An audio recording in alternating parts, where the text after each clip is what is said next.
Around the Reel with your hosts, Aaron Carlson, Charles Lawson, and Samantha Hanna. Ah, shit. Here we go again. What do you suck it out and then you spit it out? Is that what you do? Isn't that what you do anyway, no matter what you're sucking on? I guess. I really need to not have this conversation. Yeah, it's a good conversation. I do spit, though. She kind of does. I don't swallow that. You have a spittoon by the side of the bed, just No. Yeah, Well, I don't know because I don't suck dick that much. she doesn't. And plus, she doesn't have to, like, technically suck dick to get you off. sure. On the stage, you know, just lick a little bit. No good. That's it. That's actually better. I think there's something like they actually have a name for that. What is it? It's called Getting old? No, it's called Guys, you came in a horrible conversation, it's not you guys. Milking. It's Warning something you else right now. Milking? Yeah, it's not that. Like when someone's going slowly on the penis and it's really sensual and slow and it's building up. They have a name for it. It's not milking. I think it might be milking. Well, I thought milking was something different. But you know what? That always goes with booze. It's jelquing, is it not? Or jelking or something like that? It might be. How I know that, I don't know, but... You're just making that up. Yeah, you would have no idea, Shepka. You know how this started? Because I said I was blowing bubbles. Right. And they were like, oh, you were blowing bubbles? Who's Bubbles? That's how it all began. That's how it all started. And so now we're not Michael Jackson's chimpanzee, surely.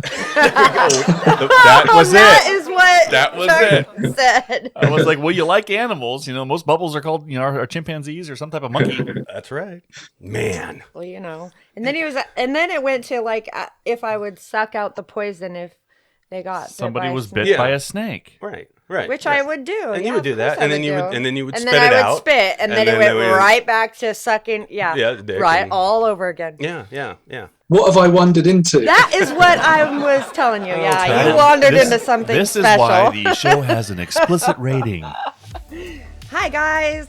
As we get ready to invite our friends over tonight and take off their clothes and climb onto bed. Yeah, Chuck. Oh, boy. Chuck wrote a partial nude scene in our movie we get to film this evening. That's right. Ooh. And That's she's like, shocking, right? and what do you know? It's a girl. Well, I tried to do it with Aaron, but nobody even wanted to see that. That's not true. Nobody does want to see Dude, that's not fucking true. Shepka, Jolliffe, don't believe that shit.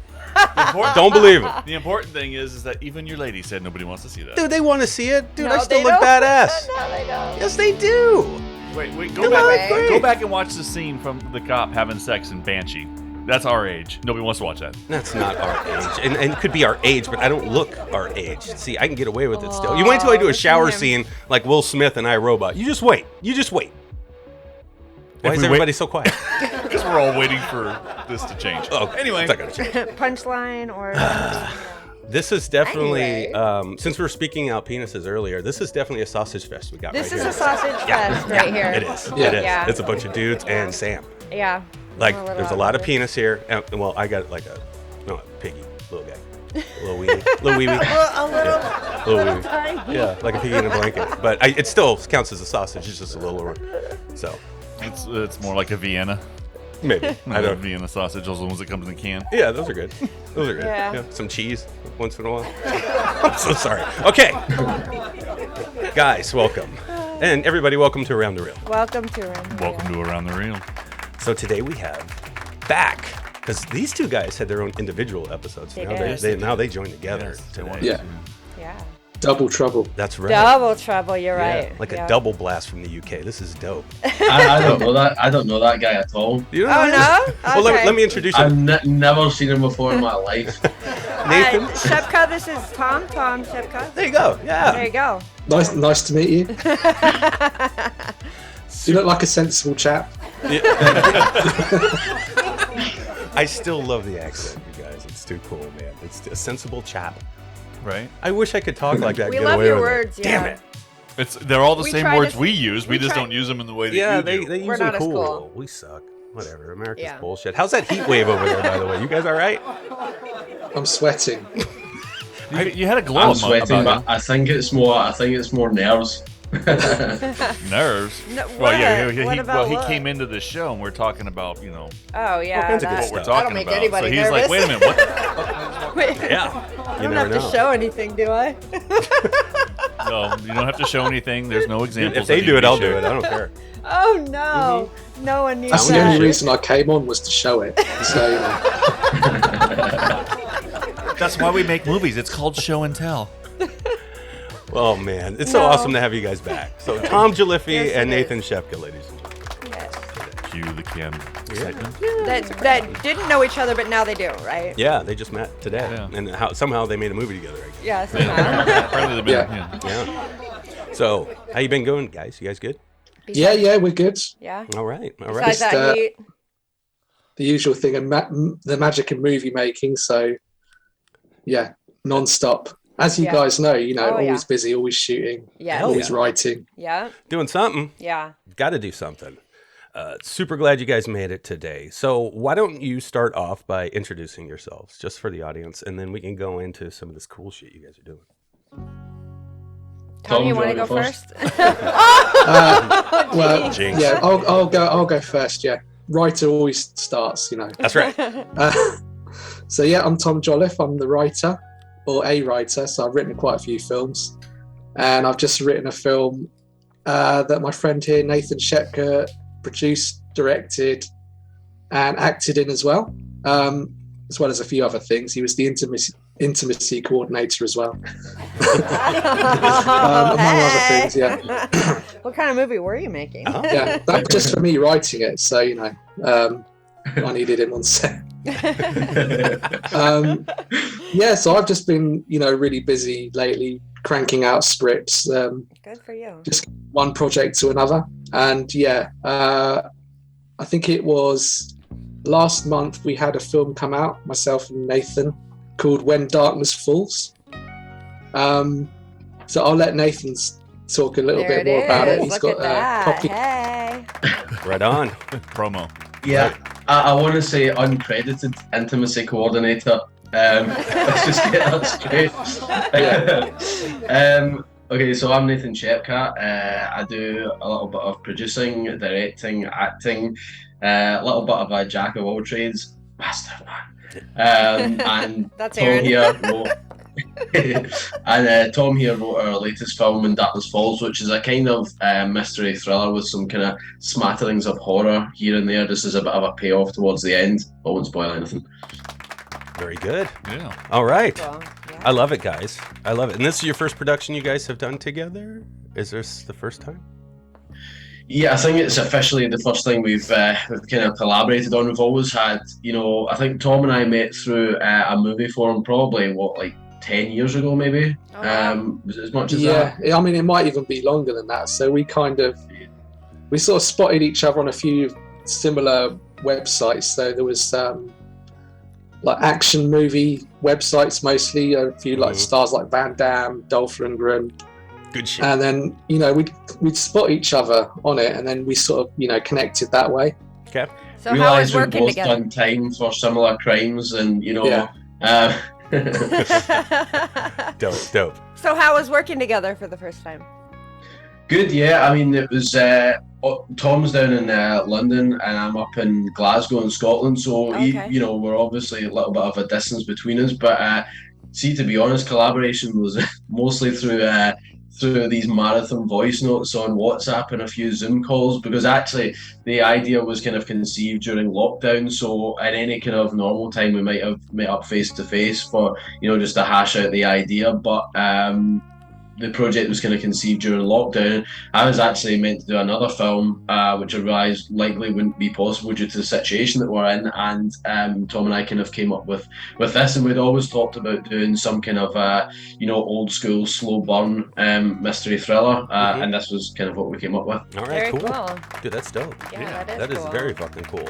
So, like Sam's question though, collaborating with someone else that you are friends with. We had our last podcast on. I haven't released it yet, but the topic was about keeping a relationship with the people you're working with. You know, the other guests we had on said something to the extent of, wow, you guys are still friends and you're making movies together. Right. So how'd that collaboration work for you two? I mean, you write it, Tom. He's going to take it and start directing it. Did he start changing shit, bro? And did you get all butthurt and mad about it? And you're like, what the fuck are you doing to my story? Hey, Aaron, or did it work? Aaron, I don't get butthurt. Yeah. To be honest, I'm kind of used to my things getting changed. So most of the other things I've done, like horror films and creature features, for the most part, they get changed for budgetary reasons, or you know, someone doesn't turn up the day before or on the morning of the shoot, and they suddenly have to change something, you know, on the spot. But to be honest, for the most part, because myself and Nathan, we kind of developed it together, we ironed out the story before I even got to the scripting process. So by the time I'd done a draft and then maybe a tidy up, it was pretty much there, and it stayed, you know, virtually 90%, you know, close to what I had written. Wow, that's good. That's fucking great. That's really good for you guys. But that's you're dope. open. You're as a writer, you're open to changes. Yeah, I'm not too precious about my stuff, so I don't mind if it. That's good. It gets changed. I do watch a few of them, and I think, oh, for God's sake, what have you done? Right. But, you know. Well, sometimes the budget, like you said, the budget can compromise a lot of things that are in your brain that you just can't do because you don't have the budget.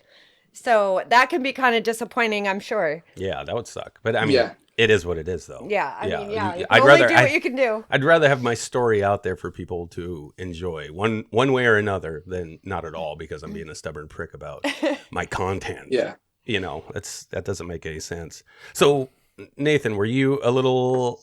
Since you guys were on the same page, you weren't nervous at all going in and going like, well, shit, what I'm directing here, I hope he likes. So when you're shooting over dailies or whatnot, were you like, oh, fuck, is Tom going to like this shit? I think, I mean, Tom and I have got kind of similar taste when it comes to films, and I think with anything, you know, when you're out shooting something, you are slightly nervous what it comes back like, not just for, you know, the writer, cast crew, whatever, almost for yourself as well, because you're thinking, I hope I'm not being a piece of shit here, you know, when I get into the edit. But, you know, I think if you've kind of got a good team around you, I mean, the performances in this were really good, and that's one of the things that the reviews have highlighted. Tom's script was really good. It's good for me because I usually tend to write the features that I do, so it was good to get to direct another script, because, you know, when you're reading through it, you're like, this is quite clearly not something that I've written, so you're going into it with slightly different eyes and you're getting to bring someone else's work to life. But I mean, ultimately you hope that you've kind of done a good job, and Tom would probably not tell me if it was shit. Anyway. I definitely would. Oh, he would? Yeah. There you go. Enjoy it.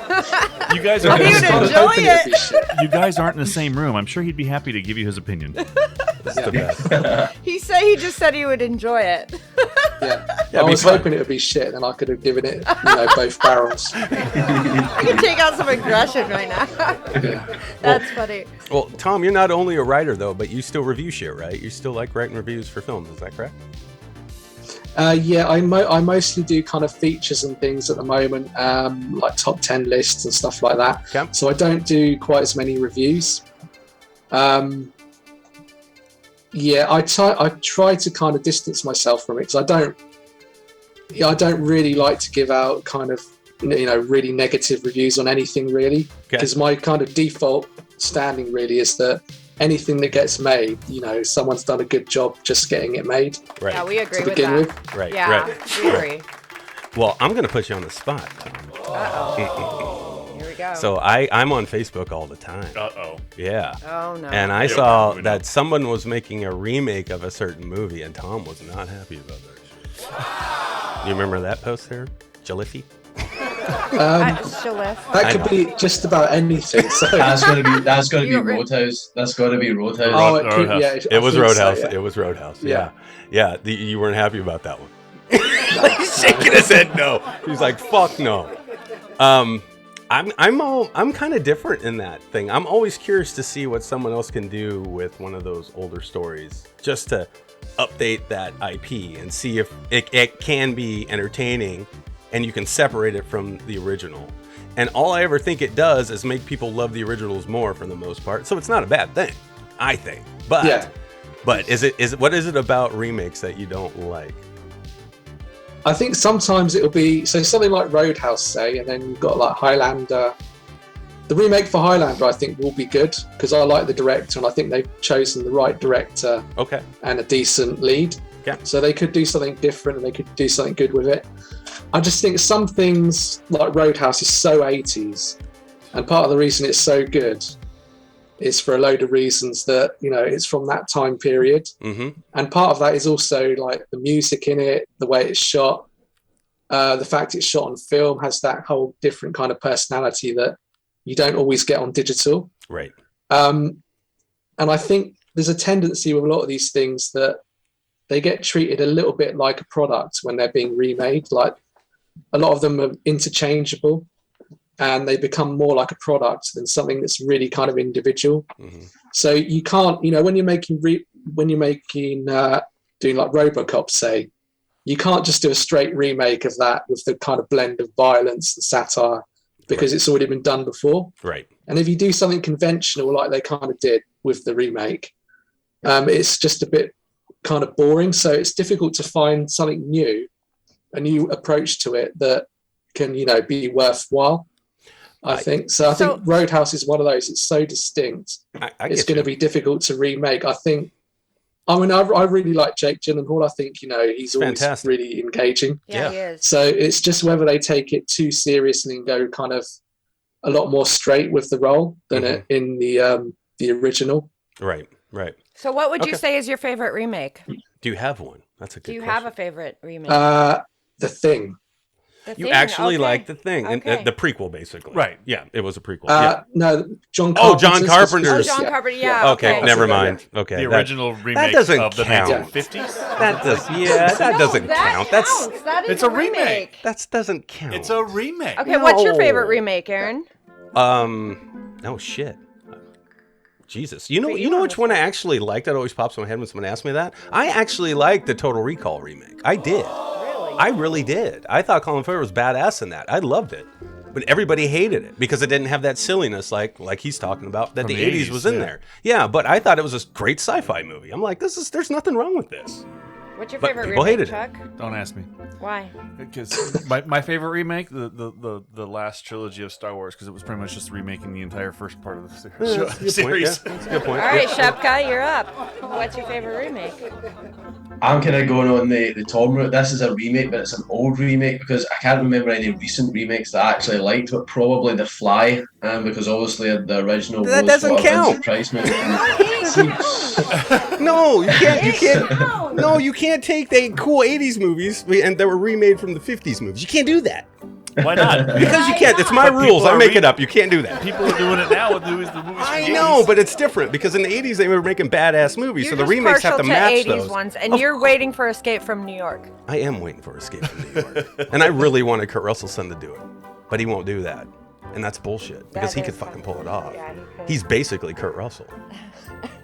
But that's the whole Just point. a little bit different. I think they want to make it look different. I know, but that'd be badass. Anyway, I don't know how we got a remake. Sorry. Mm-hmm. Because talking it's about- Jolliffe Yeah. Roadhouse post. Yeah. I'm curious. So did somebody else Photoshop Gyllenhaal on that? Yeah.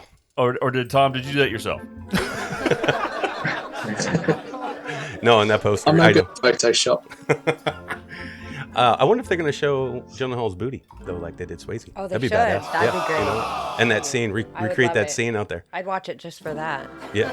I would too. I'd be keen to see whether they go PG-13 or whether they go R-rated, because this is a discussion that Tom and I had the other night. You know, you got Bullet Train, I was surprised at how violent The Grey Man was. You got the John Wick series, and I think streaming, you don't know where Roadhouse is going to go yet. I don't know if it's a Netflix production or whatever, so you don't know if it's cinema or streaming, but there's a bit of a comeback with, R-rated action movies, and it shows. So I went to see Bullet Train a couple of nights ago, and one of the things that, was so fantastic about it was the violence, and if that had been PG-13, it just would not have been anywhere near as good. I agree. No, I agree. Yeah. Last night I watched Day Shift, Jamie Foxx's new one with Snoop Dogg. That is violent as fuck and it's fun as fuck.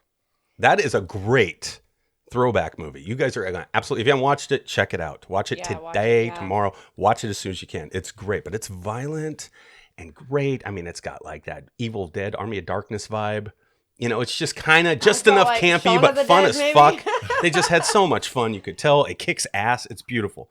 Throwbacks to Lost Boys are in there. I mean, it's fucking beautiful. I loved it. Okay. So here we go. now, since we're talking about everybody else's movie, let's talk about your guys' movie then. So When Darkness Falls. So it's not the Tooth Fairy Darkness Falls. No, not Darkness Falls. Okay, It's When okay. Darkness Falls. When Darkness. Yeah. When Okay, Darkness okay, Falls. okay, I thought this was Shit a goes prequel down. or after, like a sequel. I was like, you remaking Darkness Falls, bro? That kind of goes against your. I'm just kidding. Anyway, someone want to pitch us the movie. What's it about?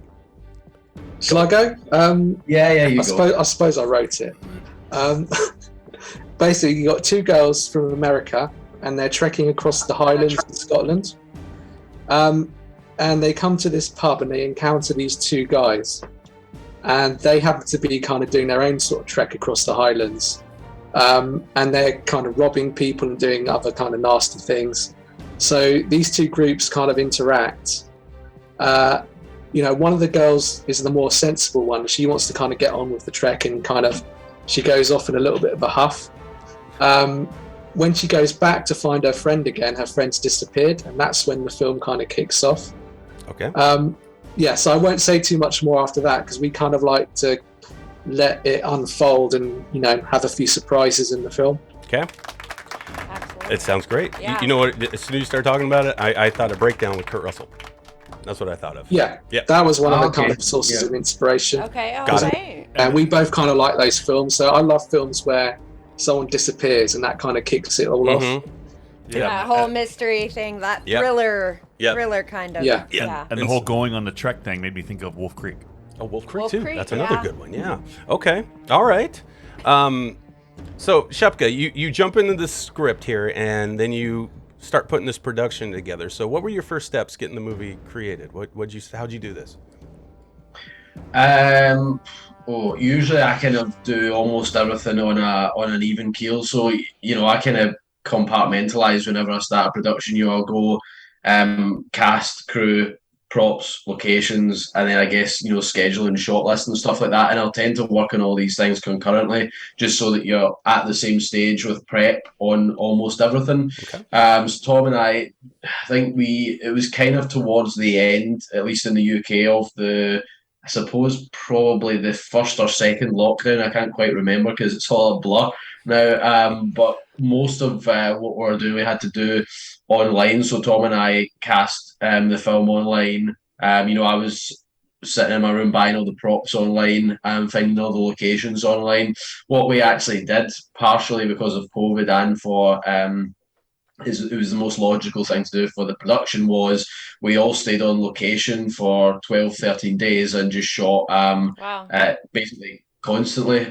Usually I would split it up, but something like this, it was easier to do as one, especially for COVID. So, we had actors come in, do their part, they drop, and then they kind of leave the set type thing. We also shot in pretty remote locations, so there wasn't much going on. And unlike, something like the first feature that I did, Holiday Monday, where it's, you're a different location every day, we basically just woke up on the doorstep of the set. And we even used the two cottages that we'd rented for the couple of weeks as locations in the film. So, Cool. but a lot of it was me sitting behind my laptop for 4 or 5 months prior. Even all the acting rehearsals and the production meetings had to be done via Zoom, which is convenient, but also probably not quite as productive as being face to face. But the time that we shot it in, that was a kind of necessity. Okay. All right. That's good. What did you have any budget issues, or did you guys know you could get this movie done with what you had?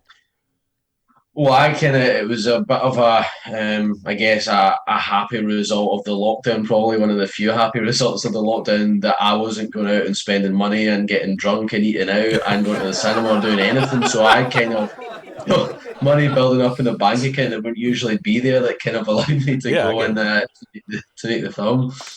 That's perfect. Wow.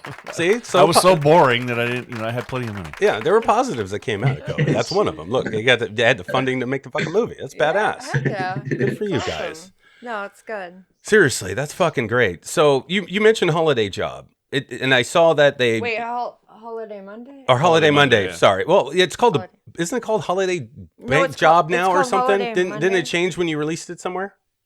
Yeah, so the UK releases on the 29th of August. actually more than a year after the US release, but they retitled it The Bank Holiday Job. Not entirely sure if they're trying to do a bit of a play on the Jason Statham film The Bank Job, quite possibly. Right. But yeah, a few countries retitled it, some kind of inexplicably, and then others you were like, oh, okay, I kind of get that. I mean, I think it was called like Die Hard Monday in South Korea. Die Hard Monday, that's no joke. Brazil called it Maximum Adrenaline. That's badass, dude. Yeah, that's no joke. Sounds like a Seagal movie, got nothing to do with the plot. Weird. Hey, whatever brings the viewership, man. Yeah. Whatever brings the viewership. Yeah. They got your back, maybe. Yeah. Maybe, maybe not. Well, how's that film been doing? How do you feel about it being out there? Pretty good. I mean, it's I guess it's like Tom said earlier on, you know, a lot of the reviews for kind of low budget indie things tend to be quite harsh just based on the fact that, you know, people will compare them to a $200 million Marvel movie Absolutely. or whatever, you know. People don't, you know, realize what the budget of these things are. People have actually been pretty kind on When Darkness Falls. I mean, a couple of the reviews have cited the, you know, the low budget, but said that what we'd done was fantastic for what we'd spent on it. So, yeah, I mean, I think Holiday Monday, you kind of put yourself in the firing line a little bit more because it's, you know, a Scottish action movie, which is, you know, a bit of an oddity in the first place. When Darkness Falls, I think the fact that we had used, you know, American accents and it was kind of fished out of water and they were in Scotland, it's probably a bit more appealing. So it's harder for people to take shots at it, but you know, it's meant to be a much more serious movie than Holiday Monday. But yeah, I mean, I think lots of people have watched it. Certainly the coverage on the platforms in the US has been really good. Good. And then I guess we'll just have to see how the UK release goes later on in the month. I love it. Well, I'm super happy for you guys doing this stuff. I mean, it's fucking cool. I mean, you guys are gifted artists over there, you know, and it's a pleasure for us to know you and see your work, especially action stuff. And where you guys are coming from, like that 80s vibe. For me, it's fucking refreshing because no one relates to me over here, unfortunately. Nobody does. They always give me shit. They always. And these two included in the studio right now. And I'm like, dude, I'm trying to save that era. I want to get that back in our films. He's obsessed with that important era, like, because it works. And if you just listen to me, it will work. I know it will. I mean, you look at the big hits right now. Everybody's doing it. Even fucking Stranger Things, every fucking show, Cobra Kai, that nostalgia sells. People love that shit. They do. And if you can just implement it just a little bit here and there and give that vibe to your story, I'm telling you, it resonates. I don't care. It would help a low budget film. It does. Well, maybe, but you can't redo the 80s. They can't come again. You'll never get that. You can save it. You can save it. It's funny how the things that you're listing are things that are doing very well from the 80s vibe. Stranger Things and Cobra Kai. You didn't mention Wonder Woman 1984. That was a big success. Yeah, I know. They don't get it. They don't get it. Blasted it. Tom, they don't get it. Chuck don't get it. I mean, you had to have grown up and love that stuff. Like you still haven't watched Cobra Kai, Chuck, right? There's a reason why. 3 episodes in. Yeah, I grew up watching Miami Vice every day. I know. Every fucking day. Right. I lived it. Right. If you lived it and you really appreciate it, you would know what I'm saying. You wouldn't make fun of it. I don't usually make fun of it. I just don't usually have a comment about it. The other thing, I mean, but that's like, your way of making fun because you don't say mean things like I do.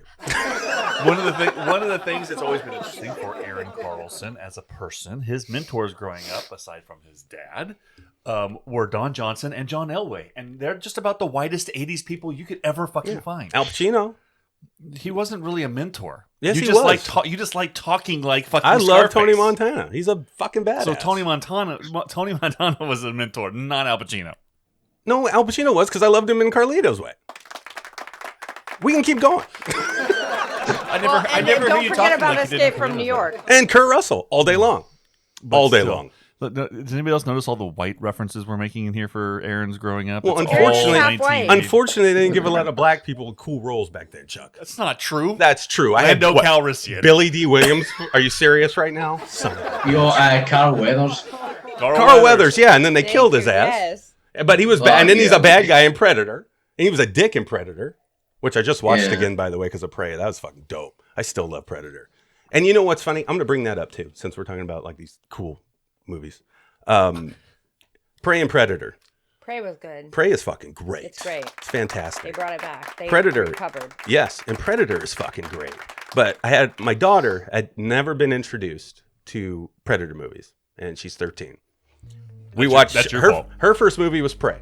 She fucking loved it. I go, well, then you got to go back and watch the first one, honey. And she watched it all, and she's like, I like Prey better. And I'm like, are you serious? And I thought about it, and I'm like, oh, I get it, though. I mean, you have a female protagonist. Right. It's more updated. The visual effects are fantastic. It's got the newer pacing. It feels right for her, the film she grew up on. And she didn't have all the guy stuff, I ain't got time to bleed, all the cool shit, and the handshake, all that man stuff. She wouldn't like that shit, but for me, boner all day long. Love it. Love it. That's not awkward at all while watching a movie with your daughter. Well, yeah. We're glad to know that dudes give you boners. Dude, those guys do. They're badass. Dude, if I met Dolph Lundgren and I was shaking his hand, I'd have to stand back. Well, I could probably still be normal because it's, I got a little... Just remember that. Sam, if you ever have a hard time turning them on, just drop a little bass in your voice and you'll be fine. Yeah. We could throw a picture of Rocky on the wall. We'll get down, Sam. Or just get one of those masks. You used to be able to get it like, what was it, IHOP or Denny's? You just sleep with him, Chuck. Oh my God. He doesn't believe he snores. I know I snore. Oh, he snores. I snore. It's I fine. snore too. If you could just hold up my balls, though, then I wouldn't snore so much. I'm not falling for that story. All right. So Tom. So you're still cranking out screenplays, and last time we talked, this is how you make a living. You write and sell your scripts off. So how has that been going for you this last year since we haven't talked since then? It's pretty good at the moment. I've kind of been I'm just pretty much project to project. So I'm starting to look ahead as well at producing a couple of things myself as well, and also another couple of things with Nathan. Because I've enjoyed doing like work for hire, but at the same time I kind of have my own ideas, and I kind of want to move on to do those as well. But I've been really busy. I'm kind of in the middle of doing back-to-back projects with Mark Lester, the director of Commando and Firestarter. So speaking of 80s stuff. So I'm doing a horror adaptation of Cinderella with him. Oh, Aaron happens to be wearing his That's Commando cool. shirt. Yeah, I got Commando. That's cool. Yeah, let's party. I've slipped in a couple of Commando references in the scripts. I don't think he's noticed yet. I love it. Badass.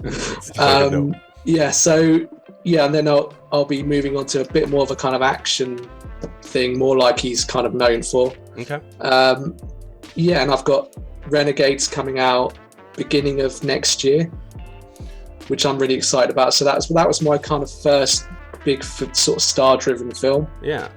With Danny Trejo and a few other people in it. That's great. Just non-stop, but I'm enjoying it, and looking forward to kind of next year when I can start producing a few things as well. After these messages, we'll be right back. Hey guys, Coach Rick here.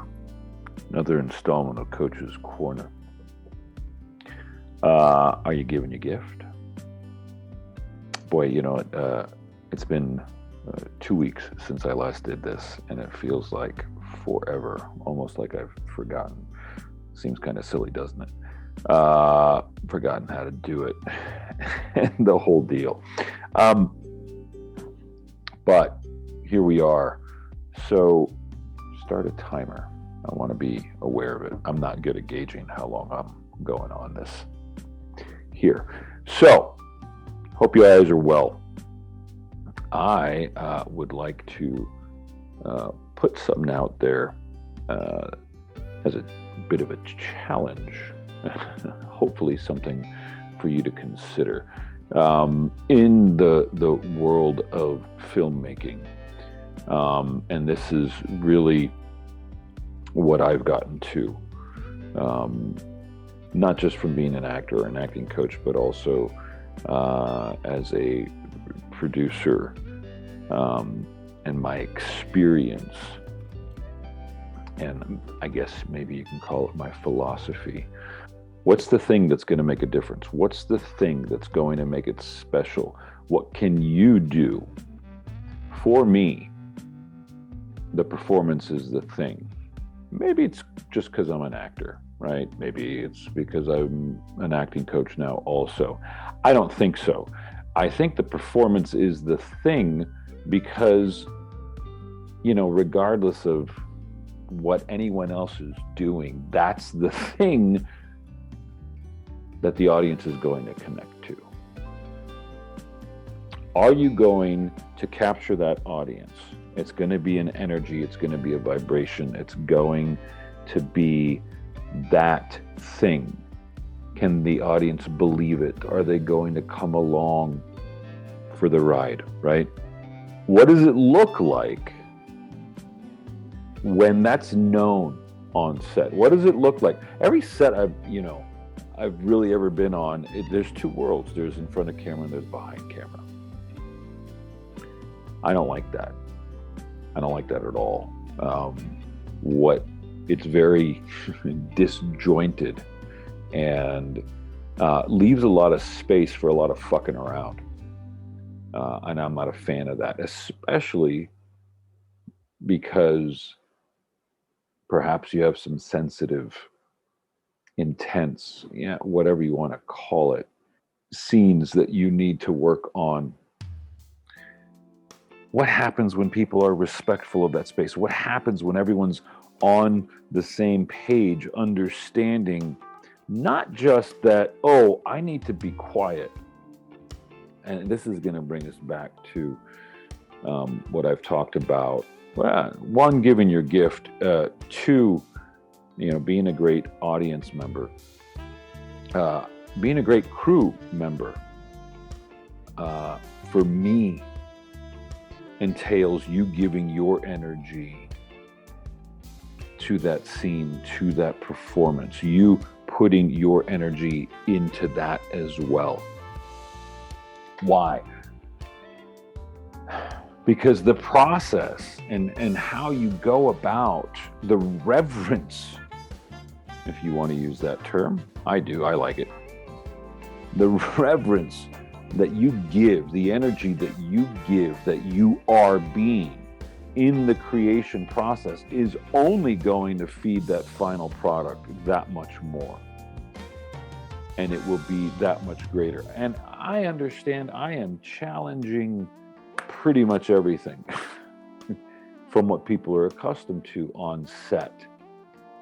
Imagine a set where you love going to every day. Imagine a set that feels like a family. Imagine a set where everyone is looked after and taken care of. Don't tell me it's not possible. Shit, the amount of money that gets wasted on union gigs is ridiculous. There's plenty of money. People have just been trained to be, frankly, assholes a lot of the time. There's no need for that. Well, again, what does it look like when you've got that energy, when you've got that attitude? It's a beautiful thing. It's a fabulous thing to have people sad to be leaving set, right? Sad because their time is over. That's where I want everyone to be on set. It is the best place you can be if you can't be with your family, as far as I'm concerned. I think this could have a huge impact on the final product, on your final product, on your film, on what you're creating.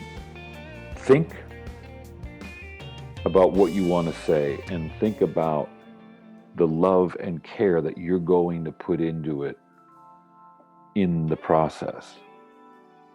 Like you're cooking. Ask Aaron, he cooks, right? And by the way, you guys want to get in touch, you can email me at thecoachrick@gmail.com. Questions, comments, requests. Hey, toss me a topic. I could use some topics. My mother told me my mother's a great cook. She, a long time ago, and she only said it once, and I only needed to hear it once. You know how to cook. Just don't forget the most important ingredient. Your love. We got to put our love into this process. We got to put our everything.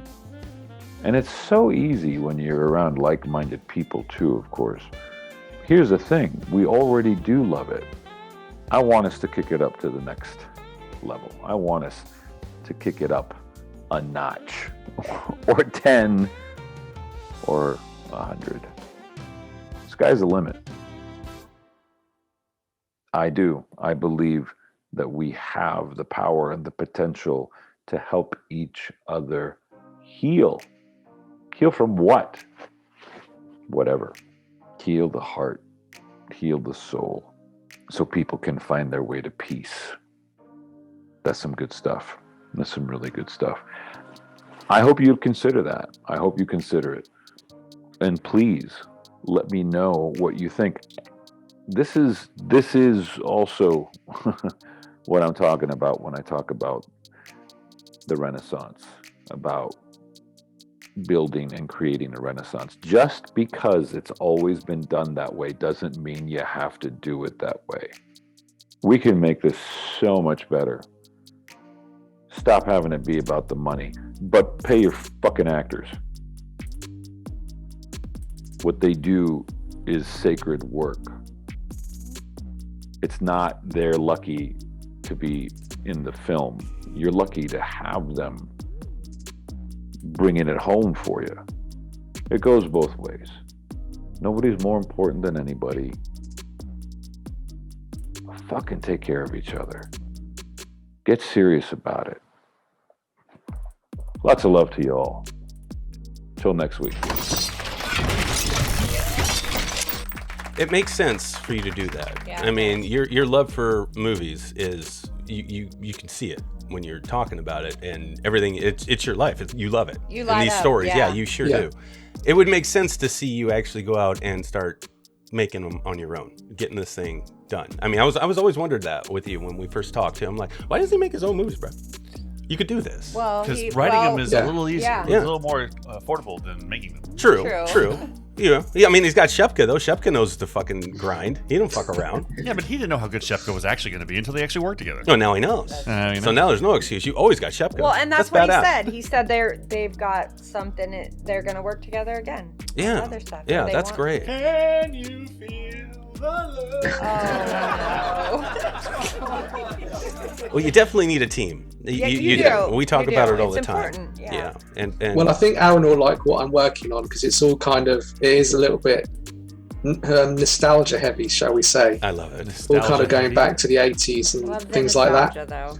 I mean, I'm not going to get a boner, but you know. But if you give Aaron Just one, Aaron. he'll give you 2 thumbs up and 1 in the middle. If I can give a few, you know, if I can give them out, you know, to many adoring viewers, then I don't mind. Dude, I'm getting chubby right now. You're talking about it. We're Okay, good. We're good. You know, This is speaking badass. of this, I got a funny story for you guys. Oh, shit. Here we go. We just talked about this yesterday because my friend came over and gave him some headache pills because he's been having headaches. But I gave him a Vicodin one time. Oh, yeah. And it gave him a boner. Yeah, dude. Are you sure it wasn't the other V? No. It was a Vicodin. That's what I asked her. I took a Vicodin one time in my life, and I had a fucking hard on like all day. He had pain. It would and not go away, and it was hurting. Like it was a painful boner. But how was your other pain? I don't even remember. I don't think it hurt anymore. Yeah, whatever it was. The reason I took it. Yeah, I'm walking around all day, and then yeah, you know, and then when you have to go pee, you do the toilet sit where you kind of push it down under, and you're like trying to. I had to do that and shit. It's so bad. You Like, don't all just do a day. handstand? No, bro. And walk in? No, bro. Oh my no, God, no. it's so funny. So bad. Fuck Vicodins, dude. No, I ain't taking that shit. I'll just ibuprofen. I'm good. Hilarious. Thanks for bringing that one up, Sam. Yeah, because Forgot it's about funny. that. Jesus Christ, man. I can't get the thought in my head. I'm going to see this now on our YouTube channel. It's going to be Aaron's movie reviews. 1 boner or 2? I like the one in the middle when you said that. It was kind of fun. All right, so back to When Darkness Falls. So you're shooting the film. So how did production go for you, Nate? Did anything weird happen? Did you have some challenges? I mean, anything crazy that were so unexpected that you had to make some shifts and stuff, or what? Did anyone take a Vicodin? Yeah, did anybody get a fucking Vicodin boner? Did anybody walk off set and be like, fuck you, fuck this production, I don't give a shit? Yeah. Do we get those over here, Tom? Is that a thing? No, it's a pussy American thing. I wouldn't know. So. Yeah. Do they even call them boners over there? What do they call them? When you guys get an erection, Yeah. it's a boner. Yeah. See, They call boner. them That's a boners. universal word, boner. It's from the 80s. Yeah, it's an 80s word. It's great. We're gonna call them boners. We should call the title of the show "Boners" with Tom Jolliffe and Nathan Shepka. Badass. No, anyway, what was the shoot like, buddy? Yeah, it was pretty good. I mean, it was intense because you're kind of, you've got 12 days back to back. Was quite relaxed in some parts because if we're, a lot of the time we're kind of doing a back shift almost where you get up, midday, you have some breakfast, you chill out for a bit. You maybe shoot some scenes in the afternoon because it was September, so, it wasn't getting dark mega early. And then you move into a night shoot, so almost kind of doing a, 2 o'clock to 2 o'clock type thing. Okay. But yeah, it was pretty intense. Weather was quite good most of the time. The one thing that was quite unpleasant was the night shoots because they were still really, really cold, despite the fact that we were in September. But it went pretty smoothly. I don't think there was anything, too crazy happening. It was good to actually stay on set with people as well because it brings you a bit closer together rather than just kind of rocking up in the morning and leaving. At night we kind of got a fire pit going and you hang out. Deep, meaningful convos. Around, they probably weren't that deep and meaningful around the fire pit. So yeah, it was good. That's great. That is good. So you all stayed on set for the 12 days, you said? 12 days? Yeah. That's cool. Yeah, that sounds fun. That sounds like That's a lot a of fun fun. fucking way to quarantine, let me tell you. That is actually. And it's a great way to shoot a movie. Now, It is, Was this and just then you last connect September or with almost people. 2 years ago now? Yeah, it was almost 2 years ago now. So I think we wrapped it in that 12 days. We went back and done a little reshoot night in November, which was even colder. And I can't remember when we actually kind of signed the film over. It would probably be towards the start of this year that we actually got a distributor in the US for it. So good deal. Very Good cool. deal. Very cool. Well, I was going to ask you about that too, guys, if you don't mind for a quick second, because you said you released in the U.S. before the UK. So is it just how it worked out with the distribution, what you guys were working at, or did you let's give it to the Americas first so they can figure out if they like it? What's the thought process and how did that work out? Because we obviously we are the Americans and we always go here first, and then we try to see if they'll take it overseas also. So it's just interesting that it goes overseas from you guys first. So how did that work out? Well, it was kind of that process as well because we used a US sales agent, and so what tends to happen is it goes to a company that will release it in their own home territory, i.e. the US, and then sell it to all the other territories. I mean, I know there are some UK distributors that also do international sales, so that would work. They release it in the UK and then they would try and sell it to other territories. But I think going out in the US first is pretty good because it's quite a big audience. You guys have got way more platforms, way more TVOD, AVOD platforms, streaming services, whatever, than us. The UK market is actually tiny, and that's something that Tom and I were kind of having a chat about. The physical market's pretty much died a death. I know you guys have still got Walmart and Best Buy and stuff like that.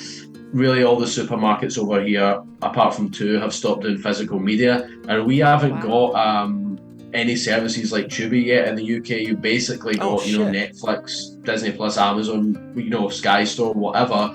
But there's no real kind of AVOD hasn't really hit the UK yet, and obviously that's a huge thing in America. It is. It's a huge thing, especially for filmmakers on the indie scene. So That's I think how you make money. to me, I will always kind of look at US as the priority. To be quite honest. I think you guys actually have Plex or one of those available over there, don't you? Because I remember I was talking to somebody in the UK about watching The Outrider when we first released it and stuff. And I was like, he's like, I don't have Tubi, I don't have all these things they list off. And I was like, yeah, but the UK is supposed to have Plex or it might. Yeah, I don't know. I didn't know that. One of those 4 that we have that are I know that's a smaller one, but I mean, people I think watch it fucking does, movies but on it. it never gets much traction over here. Yeah, it doesn't over here either, really. Yeah. Our numbers from Plex are They're not good. Yeah, it's we were talking about sucking dick earlier. It sucks dick. It's not good. But it keeps sucking because it's trying to get something out of it. So let's just keep, let's give Plex its praise where it deserves it. It's super interesting that way. Go ahead, Sam. Yeah, no, it's I'm glad that you guys figured out to come here because of that. Because the UK needs to catch up with us on that because there's a business there and there's a market there. Yeah, those companies need to get over there. Yeah, they do. But what's funny though is that I feel just the opposite of you guys. Like I know the U.S. audience. They're fucking dicks for the most part. They're critical. They're fucking asswipes. Americans. What do you expect? They're entitled, and like you said, they can't differentiate an indie film from a Marvel movie. Well, They're just like ooh, that's and they're so anywhere, fucking though. spoiled. Guys, help me out here. Is that the UK too? It may be, but I always feel like if we got our movies good overseas, like in the UK or something, we'd have a great following there because they fucking understand. They're not like Americans entitled asses. That's how I feel, honestly. But I'm not sure. Aaron It's a just feeling. hates his own people. I don't hate them. I just think they're spoiled asses. They're spoiled. Well, like you? Well, I'm not. Well, I Yeah, kind you of are. spoiled, but I mean, I'm not Spoiled. that spoiled. Not when it comes to movies. You're pretty spoiled. I can get movies. I get when there's a budget involved that they didn't have, and I can still enjoy the story. You know what I'm saying? If it's well made, I can do that. I can easily. Does that make sense? Why is it so quiet again? Everybody's screens froze. Crickets. It makes sense to me. So I don't know if there's any truth to that though. So what is the market like in the UK for indie filmmaker? Terrible. Is it really? Terrible? Is it really No, terrible? I mean, it's not great, to be honest. I think, most of what I write in terms of commissions is most of it is coming through US distributors. Okay. So they're all British productions, but a lot of the British productions that I've worked with, people I know, their main territory is always going to be the US. Got you. Do you guys have film festivals over there, or do you have film festivals? Yeah, there's a few film festivals. Yeah. Are they I think- big, or it's not like, I'm assuming it's not like, our film festivals like Sundance, Tribeca. Yeah, like all the big Sundance, ones. Tribeca, yeah.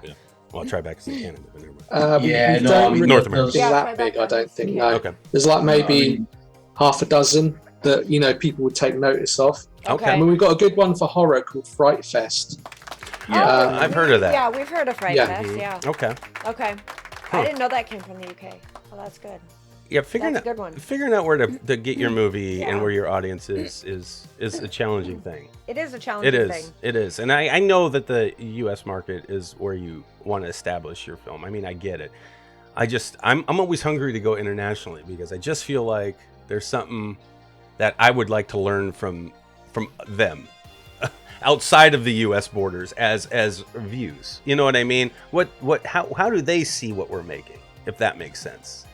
You know what I mean? Because I know what Americans think. There's some of them are going to like it, some of them are going to hate it, and they're all fucking assholes about it. They don't get it. They don't get it overall. But, it's cool to think of like another country somewhere that they go, oh, wow, this is great. And it could end up being like this underground hit in some country. You don't even know where your movie would resonate. You know what I mean? So having access, I mean, in the day of internet, how do we not have access to everything, everybody? I know, it's weird that we the don't, fuck? but even our podcast internationally, that's a good example. It does really well. It does. On Spotify, they don't have Apple Podcasts there, though.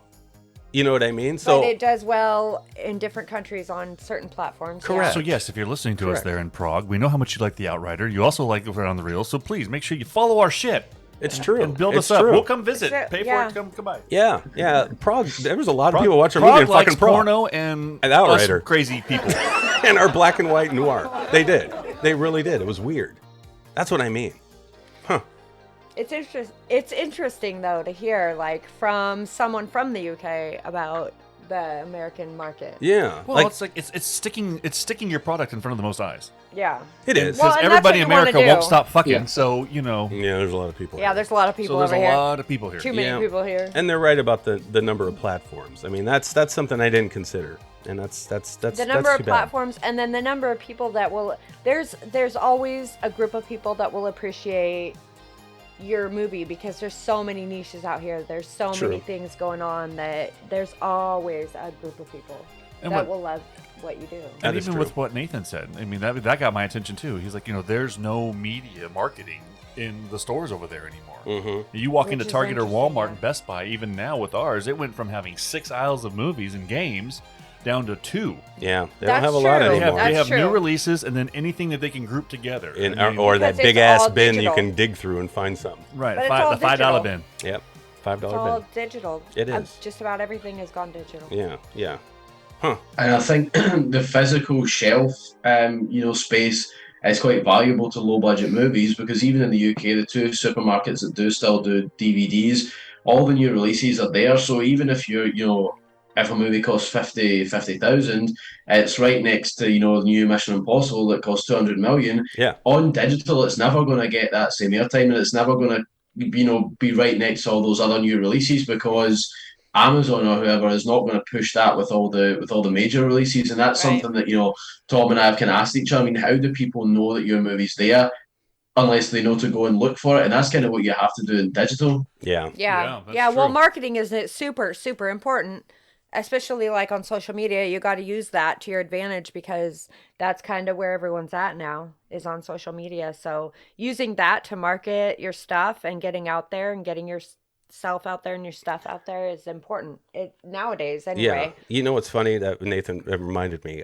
When we released The Outrider on Amazon Prime and we hit the popular movie list, right, it was like within a month or so. And I was like, holy shit, we made the popular movies right now. That's great. That means 5 times there's our movie. Yeah. Like, what the fuck? That was so weird. But we were next to like 3 Men and a Baby. You know what I mean? We weren't by Mission Impossible. 3 Men and a Little Lady. Yeah, something. It was one of those type of movies we were next to, and I was still like, woo, that's badass. We're next to Tom Skellet. It was badass, but Right. I don't know. He makes a good point there. It isn't, but in the stores, it would be. And back in the day when these indie filmmakers were making this shit, I mean, that physical media is how they made all the money they made. I mean, they really did. Kevin Smith scored back in the day with all his fucking DVDs for his films, Clerks and whatnot. He really did.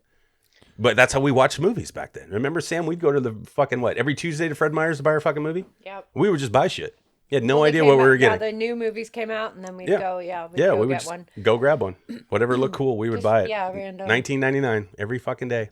Every week, I should And say. that's us being broken. That's stuck in our head from when we were kids. We'd sit there and go into the video stores to rent movies. We'd go right down the fucking shelves. Let's try this one tonight. Yeah. Let's try that one tonight. That's, you kind of do the same on streaming, but that's another thing that Tom and I were kind of discussing, and I'm guilty of doing this as well. But if you got something from you had Blockbuster and whatever else, if you got something from there, if you rented it and paid for it, you're going to watch that motherfucker right to the end. Hell yeah. But on streaming, you're kind of like, after 5 minutes, if you don't vibe with it, you're kind of like, I'll just watch something else. Right. And that's something that I've heard from distributors, especially for AVOD, is that the movie's got to grab people right away, because if people switch off and they're not making that first ad break, I mean, this is how kind of sad it's got, but if people are not making that first ad break because your movie doesn't grab them, it disappears off AVOD, and the distributors are like, platforms are like, we don't want to put this on here because nobody's making it to that first ad break. And so, I mean, I'm guilty of switching things off after 5 minutes because I'm thinking, well, I could just start watching something better that I am kind of getting into.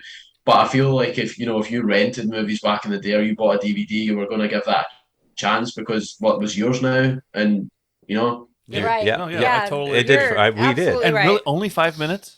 You give no character building or nothing. 5 minutes, shit, man. At least I give it 15. Yeah, I give it 15 give too. it But I'm with right you. before the ad break. But I'm with you. But that's that CER they always talk about, that customer engagement retention. I mean, you're getting paid by that now. I mean, these platforms do that. Amazon's particularly does it. I mean, that's that sliding scale that Prime is on. They might pay you 12 cents an hour, but you have to have a percentage of that audience staying with the entire movie. If they leave after 5 minutes, you're getting paid a penny an hour, motherfucker. They don't give a shit. Which makes you feel that big. It makes you look at your movie like, I should have made it better. Well, I mean, we're sitting here getting ready to do our little dramatic love movie here, and I'm really thinking about blowing up somebody's head right before the movie starts. Just draw them in. Yeah, draw them in right away. Keep them there, and then we'll start the story. Yep. And we talk about it all the time. They even do it with fucking trailers now. They give you a blip of the trailer before the trailer of all the cool shit that you're going to see in the trailer to keep you engaged. It's wild. Yeah, I mean, that's something to do with, I think that Facebook classifies a video view as 3 seconds, which in my view is not a video view at all. That's somebody literally scrolling their feed and pausing for a second. But I think that's one of the reasons why they actually do that now. Even before the production company or the distributor play it, they'll fire 5 seconds at you of the film. And I think it probably works, but I think today's audiences are really short on attention span. Yep, they are. They are, because they're used to getting everything right now. Now. They are. So, But you're right. Back in the day, it wasn't that way. We sat there and watched that shit. There was more horribly patience. watched something that we hated. Just watched it all. Think about our kids. They have zero patience. I remember when Aaron and I were young. Oh, shit. We were doing a Friday night thing, and we ran down to the video only. Yeah. Cue the Video music. only? Yeah. Cue the music. And we actually got a horror movie off of the cover. You know, we saw the cover popped. It was great. Yep. I'm good at that, by the way. You were actually. Took it back. We sat down. We started watching it, and it had an '80s actor, and I can't remember who was in it. Some low budget '80s guy. But anyway, so we're sitting here watching. We watched the entire movie. The movie's like, okay, the acting drugs. Oh, so finally, we get to the end to see the creature. It was so fogged out, so smoked out. The creature was horrible. You could see the shirt underneath the guy's arms because it didn't do a full coverage. Yeah, I'm like, I can't remember what that was. It was but one of the first times I ever wanted to get my money back for watching something. It's bad. But still, we watched the whole thing to get to the creature at the end. We didn't fast forward it. No, and we had fun watching them, and I still have fun watching movies like that. And that's the thing, because you can sit there and rank on the fucking thing the whole time, but you're enjoying yourself. You're still laughing with everybody like, oh, this is so fucking bad. So bad. I'm doing that with my daughter right now. Do you want to make a movie that it feels like, oh god, this is so bad? No, because I gotta watch it because it's so bad. I'm not the person that's going to write a review on it or say anything bad about it. Well, you know what I mean? They're not going to know. But I'm giving them a view. Yeah, we appreciate the work that goes into Absolutely. a movie. Period. Absolutely. Like if it's a bad movie, it's still a lot of work. I'm sorry, but it is. But I gotta we ask, appreciate that. with all the QC things that we have to jump through these days, man, how come they didn't have that for actual hard releases back then? They needed more. They didn't have content like they do now, bro. Everybody can make a movie now. Yeah, you take your anybody fucking phone. can, yeah. Yeah, it's too much. Now they're trying to weed out those fuckers. It's basically what they're doing. Huh. They aren't weeding me out. How about you, Shepka? Are they going to weed you out? Hopefully not, but I mean, you're right, it is a little bit of a problem because, back in the 80s, you had to have the money to buy film, which is expensive, so you had to get a reasonable budget from somewhere and be of a level, but, even from the perspective of not only budget but also operating and be able to do things, anyone can go out and pick up a 4K camera for $1,000, £1,000 plus. And it means people have got access to better equipment or easier access, cheaper, and you've even got things like Film Hub now where people can push the films out themselves. They don't need a distributor anymore. Whether or not a distributor actually brings tools that filmmakers can't have themselves when they self-release, I don't know, but if you feasibly wanted to make a film and self-release it, you can, which is back in the 80s was totally unheard of. You couldn't do it. You couldn't, there was no way to do that. Yep, and that's exactly what we do with our films right now at Film Hub. That's why we do it, just to keep the rights and just keep on rolling and getting on those platforms and pushing the audience to whatever specific platform we're trying to really sell it on. Like Sam's movie right now, once it releases on Tubi, you're going to see a lot of posts from this black motherfucker. Yep. I'm going to be selling the shit out of that movie because it's fucking good. And I want people to go see it because I think that will resonate. I think it will. And I think that we can prove that self-distribution is still a feasible way of selling a product. Our films. Still not on there? It still has not. It still has not. It's been like anywhere 2 months. 2 to 12 weeks. We should see it hit Tubi from when it got delivered. Yeah. So, but it's a good platform to be on to start. It is. It is. It's a fucking great one. It's really good. Yep. And people will watch documentaries on there for days. I love documentaries personally, but I always there's an audience for it. There's a lot of you out there. Good. Netflix. I always go to. Yeah, I would love to get on Netflix too. But when we're gonna get on Netflix? When I get to make an action movie. You just wait. Oh, really? You just wait, bro. Listen to his. I know what I'm talking about. Guys, I got it. I got this. Trust me, I got this. I got it. They don't believe in me, Chuck. That's fine. That is not true. Oh. If we didn't believe you, would we have CCC Entertainment would Group? we be here right now? If we didn't believe you, would the three of us be sitting here doing another show with you? Oh. No. If we didn't believe in you, would we still be fucking talking to you after all these fucking years? Oh. No. Maybe not. Maybe I'm wrong. What do you maybe you're wrong. You're fucking wrong. They don't believe in me. Fuck you. All right.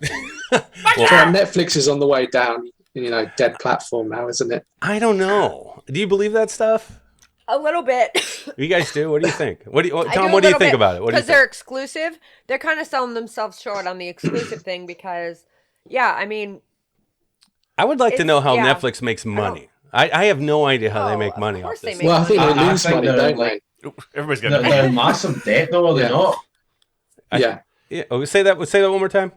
I thought they were in massive debt because, I mean, what I was thinking the other day, you get all those $200 million productions like Red Notice, The Grey Man, which to me, honestly, pretty soulless and kind of, there's nothing kind of, oh, that was great. You're kind of, that was pretty pedestrian. But one, you kind of think, why do they need to spend $200 million on that?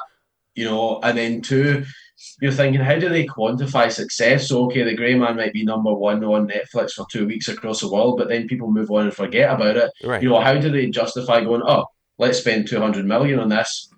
You know, they must have algorithms and stuff like that that go, oh, this has generated so many more subscribers, but it's not like the box office, which is hard and fast numbers. X number of people went to see this and it brought in X amount of money. But I think Netflix was very naturally kind of going to bottom out at a certain point, and I'm pretty sure the Disney Plus subscribers have actually overtaken the number of Netflix subscribers for the first time. Yeah. Okay. Yeah. I agree. The same thing has happened also with Hulu and Peacock's subscription base, because you can do it for free. But if you pay for the subscription, you get this much more, and now they're improving their product of what they're putting out independently, as opposed to, just aside from all the NBC stuff that they brought in for Peacock and all the, and all the Hulu took over all the CBS and USA, Sci-Fi. I don't know. I don't follow all that. But aside from all that stuff, now they're making their own content, which everybody here is flocking to. It's different. Yeah. Because if it's the same thing. If once something becomes a hierarchy, like Netflix has now become that hierarchy, all of us spoiled asses are like, okay, well, we don't want to pay attention to everything they're doing now. Let's go pay attention to something else that somebody else is doing. Well, yeah, the thing is, they do put a lot of money into their Netflix original, things. They do. And they're specific to Netflix, but I think people are steering away from that because it's expensive.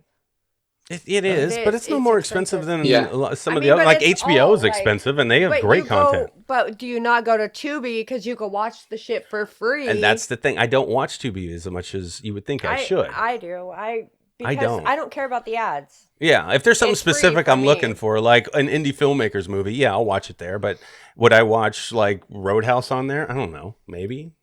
If it's nowhere else, but usually I can find it somewhere else. But do you ever stop and sit? I mean, that's one of the things too. There's no more flipping channels.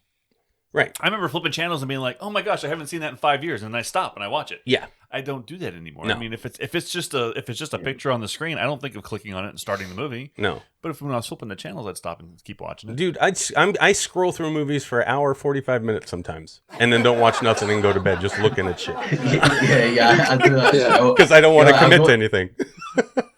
We know you have commitment issues, don't we, Sam? Before bed to watch something, and you're like, let me go out and see what I can find, and then you spend an hour trying to pick something. You're like, I've only got an hour to watch. By then you fall asleep. I do it all the time. I do it all the time. Does anybody else end up in a fight because of it? Like, what do you want to watch? I don't know. What do you want to watch? Well, let's just look and see what's out there. So we start scrolling, and it's just like, no. Do you see anything you want to watch? Like, whatever. No. Spoiled brat. Do you see anything? Sometimes I'll actually pick a random film, because if I've scrolled for so long, and sometimes it's not even something that I would usually watch. I've actually watched some of the best films recently just by doing that and going, right, I'm watching that. Just settle on something. Whatever it is. I agree. Just commit. Yeah, I do that when I say, Sam, pick a movie. Because she will pick something completely different than I would ever fucking think about watching. It's always good. And they're always fucking great. Yeah, and I'm just seeing like some girls on the cover and she's all like, and I'm like, what is this shit? What are we watching? And then she puts it on, and guess who's crying by the end of that motherfucker? Me. Every fucking time. And the funny thing is in 20 minutes before the end of the movie, she got up and left the room, and you're just finishing it by yourself. More than likely, yeah. That's probably true, too. Yeah, more than likely. Or he's finishing it with our daughter. Why the fuck is she doing? What is she fucking doing? It's so funny. Why did you leave? It's so funny. Yeah, these things, I mean, there's it's such a crapshoot, honestly. It is. It really is. Yeah, and if you really take in consideration how you watch movies, and then you make movies, and then you have this expectation that people are going to watch your movie, and yet you don't fucking do it.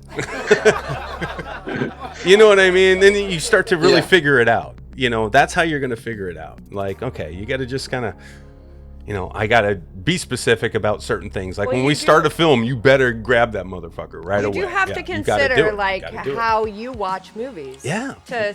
Your artwork, your description, all of it's got to be changes, fucking boom. Constantly changes. So it's always different. Mm-hmm. Whether it's the description or the cover of the movie or whatever, it always changes. Yeah, and especially for us, like we always, what's popular or whatever. Yeah, you know what was cool though? I'm glad you brought that up, Shepka. I'm still calling you Shepka because it's Shepka. It's Shepka. Yeah, about the Facebook thing.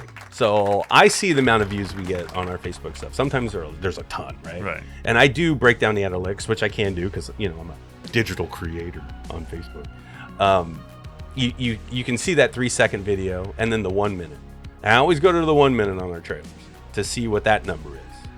And GPO, your documentary, is high as shit, Sam.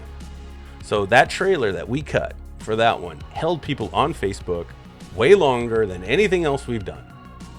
And that meant something to me. I'm like, okay, that tells me that there's an audience there that is looking for this type of thing, right? And I mean, what that video have, like 11, 12, 13,000 on Facebook? Yeah. Like within like a couple days? Within a few days. Yes, it was fast as fuck. Yeah, So, I mean, you've got an audience there. So when that hits Tubi, we got to go at it, bro. Hopefully. We got to hit it. And that means, Sam, you need to start posting more. Wait, what? Yeah, you get your ass Sam, out there and market your social movie. media I don't like platforms. social media. Dude, I've Facebook will love you. never been on I Twitter. know, but you're like a Not in my virgin on life. social media. Facebook will love you. Yeah, you start posting stuff like Yeah, every day. it'll post your shit before mine. It's tired of my black ass. You know what I mean? The algorithm hates me. I gotta fight through that shit. You're fresh meat. They'll love you. Yeah, you will blow Fresh up. meat? Yeah. Yeah, you got to do it. Come share your I fresh wanna meat. do it. Yeah, just don't grab wanna it, do just like it. it's a penis, and just lick it a little bit. I have a thing on social media Like where Facebook a if I little bit. post something, people listen to me. I know.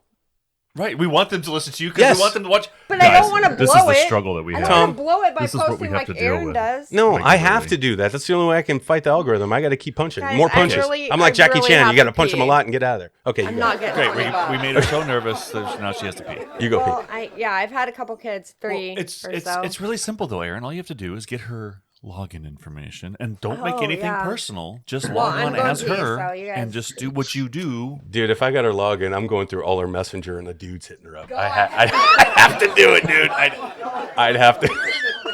I'd have to fucking do that. That'd be great. It's so stupid. She won't stop. We're gonna be hearing her from the bathroom. That's some funny shit.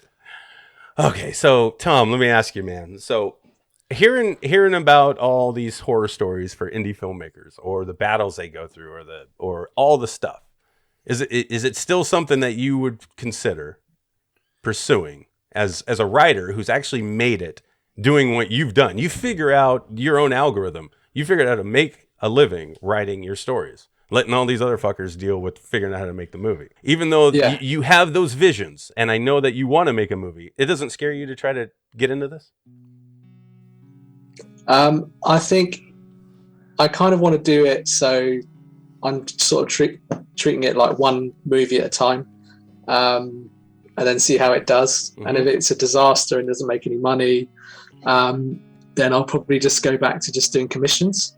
I think what it is I'd like to do, more of my own kind of ideas, rather than someone comes up to me and says, "Oh, can you make a Tooth Fairy film?" or a Cinderella or whatever. Mm-hmm. So I'd like to do the kind of things that I'm a little bit more interested in, and have a bit more control. I think one of the things I appreciated in When Darkness Falls was, as well as sort of, it being an idea that we kind of formulated together on something that we kind of, the kind of film that we wanted to watch. I also had, some say in casting and things like that. So I do like doing that. I mean, going back, my first short film I produced myself, and I produced a couple of short films. So it was only when I kind of moved into features that I moved away from producing, just because I got my first commission, which was followed by the second, and then it kind of just snowballed. And it's been on my mind, but I've not really had time to kind of sit down and focus. Okay. And even now I'm kind of moving from project to project, and things are getting pushed back slightly, and I'm having to sort of wait again until I've got time to kind of go back to it.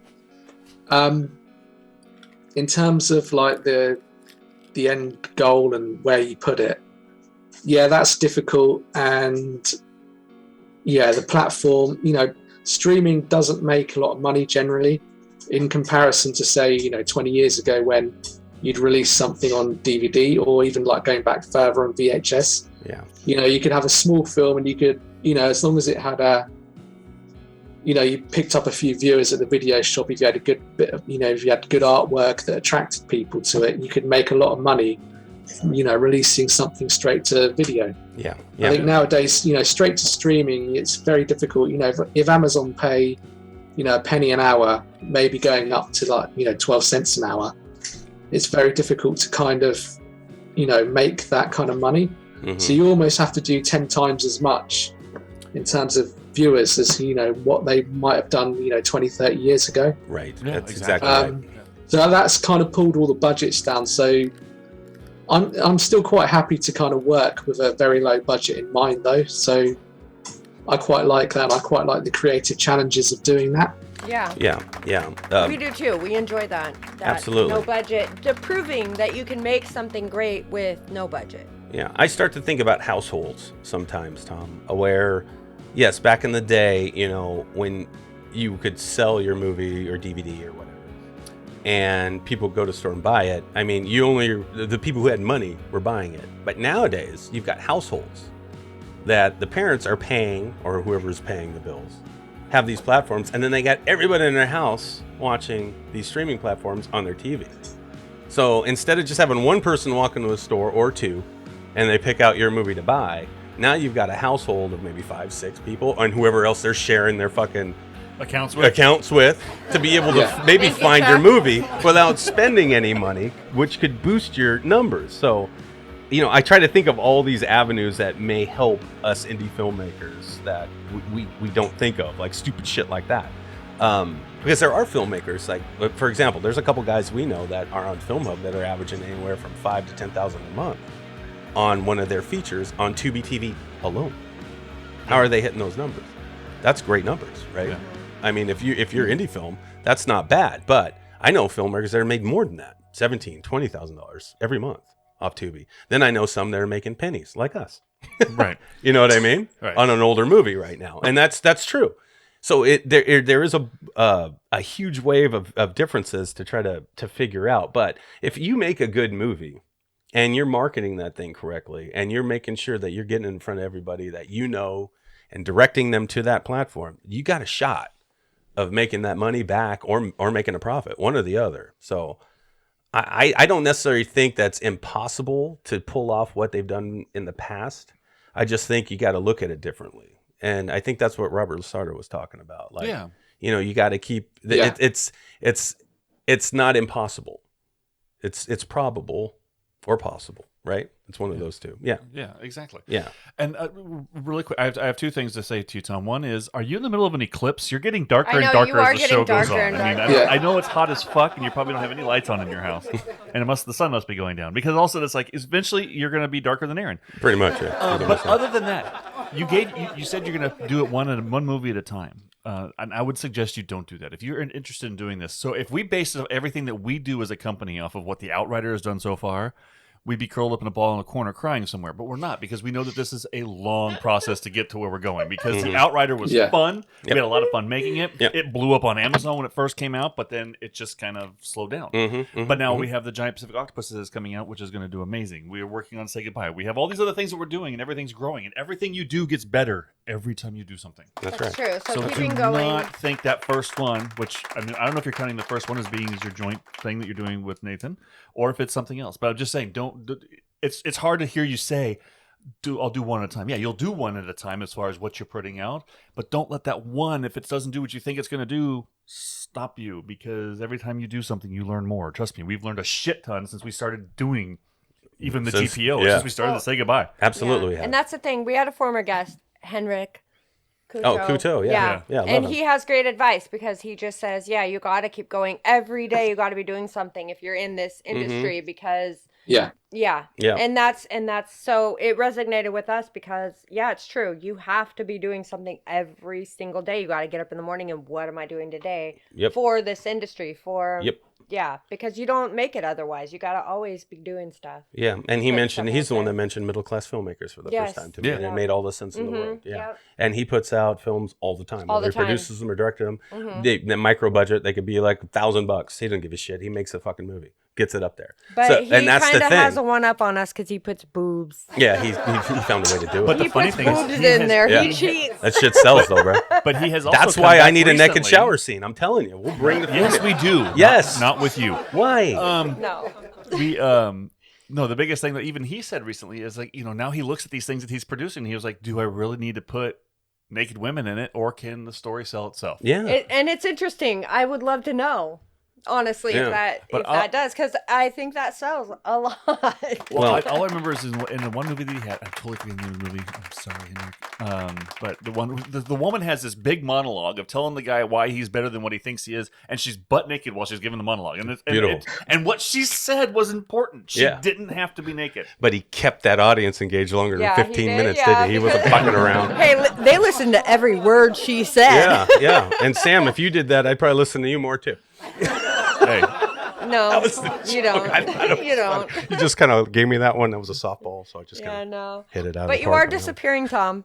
I do have, you are disappearing. Yeah, like, I might have to turn my light on in a second. Okay, yeah, you might have to because we can't see you. I'm just worried it might melt me.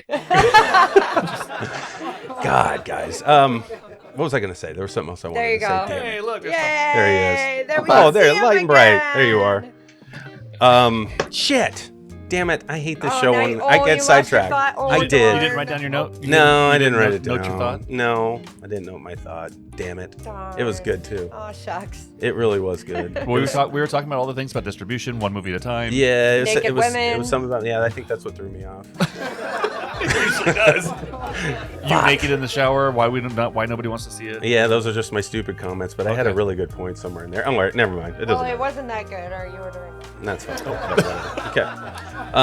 All right, so yeah, I agree with what you were saying though, Chuck, about what Tom had. But I didn't know, Tom, that you were making short films or had made short films before. I had no idea. Yeah. So you've done this. Yeah. You've made movies. Okay. All right. So I made them. I think it ended up being something that I did just because I'd been handing out scripts, and I sold my first script, which was a short film.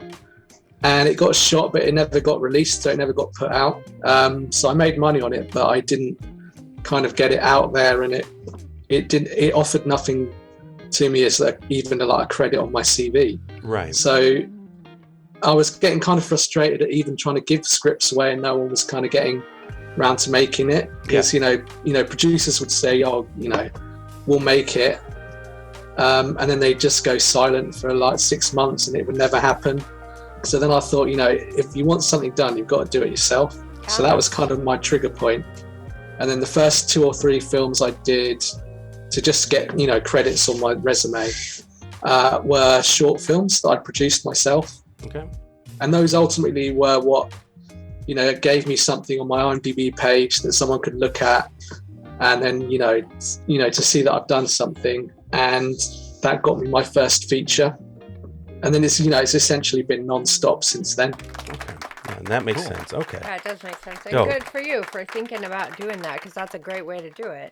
You keep them short and tight, and then you show people what you can do. Yeah. And the rest is history. Yeah. Yeah, Tom, I have no doubt that you could do features on your own. Yeah, no doubt about it. And Shepka would probably agree with me. He's probably like, dude, what the fuck? You can make a movie. You know enough about filmmaking, story. You got this. You know it. So, yeah. But you got to start somewhere, just like we do, like Shepka, just like we all do. We all got to start somewhere. So yeah, well, I mean, my man. I mean, we're giving him advice, and he's making fucking a living. He's writing screenplays. And we're trying to still figure out how to pay the fucking electric bill. We're fucking stupid. He's doing what Sam kept telling you to do. Why don't you just sell some of your stories? Yeah, I don't know if anybody's going to make it right. Yeah, because if you're a good storyteller. Yeah. But Aaron gets stuck and he wants to make his own movie because he wants it to be what he wants it to be. I just don't know how to go about getting it sold. It's a good story. Yeah, I don't know. I never looked into it deeply enough. I mean, I start looking into it and I'm like, I don't know. It's probably like when I wrote books back in the day, novels, and they didn't go anywhere. It's just like, well, fuck it. I'll just make it my own. Yeah, but think about it. Like, how long have we been together, and how many stories have you've actually taken from writing it to I got a bunch turning it into a movie? No, I got a bunch. Yeah, but how many are out there? One. Yeah, one. Yeah, it sucks. Yeah, she's right. It sucks. Just saying. I mean, I'm just saying. It's hard to get from writing a script to making a movie and completing it. That's a hard process. Yeah. And Outrider took us forever. Well, we could put the con out there, but I don't think it'd make it past Shepka's 5-minute plan. Let's not put the con out there. No. There's certain movies we will never release, but there's a lot of stories we have that we wrote that we haven't utilized one way or another, and that's But that's I think where Tom figured out. He had a plan.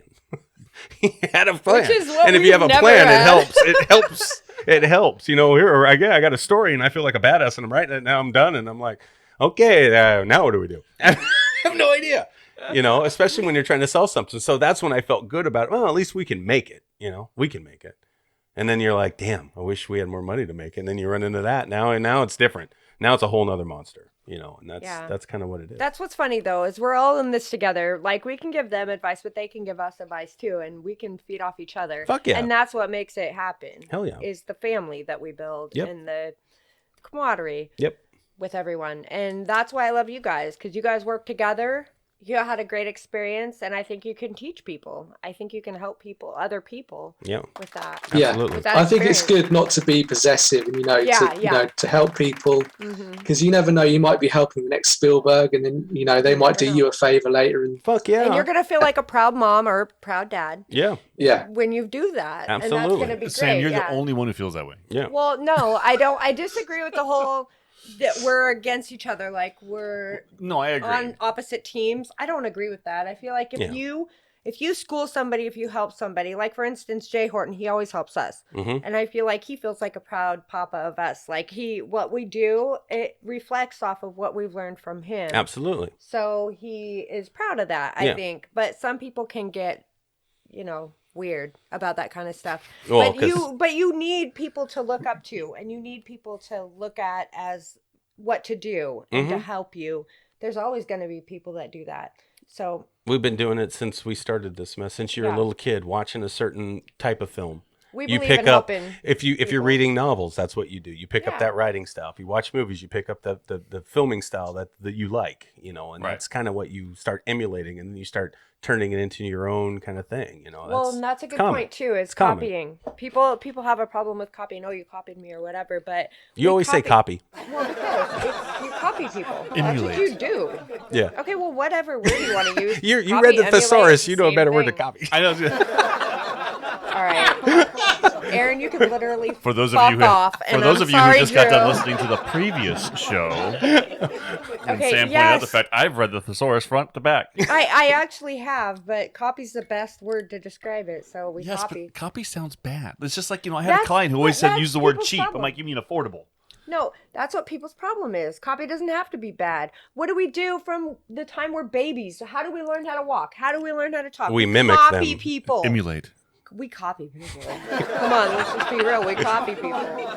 You have to copy people. Tom, That's what I you understand. do. And welcome to our But argument. it's a compliment. It's a It is a compliment. When compliment. someone copies you, it's a compliment. Not verbatim. Emulates, whatever. Yeah, I don't like them when they. When verbatim. someone learns, I've known a lot of lawsuits that do Okay, not guys. look like they're complimenting when anybody. someone learns from you, when you teach somebody, Oh, there's better words for you guys. there you How go. about that? No, you're good. I know what you meant. I know. I'm just fucking. You know what I mean, though. I do. I mean, you learn from people. That's That's right. how you learn. That's right.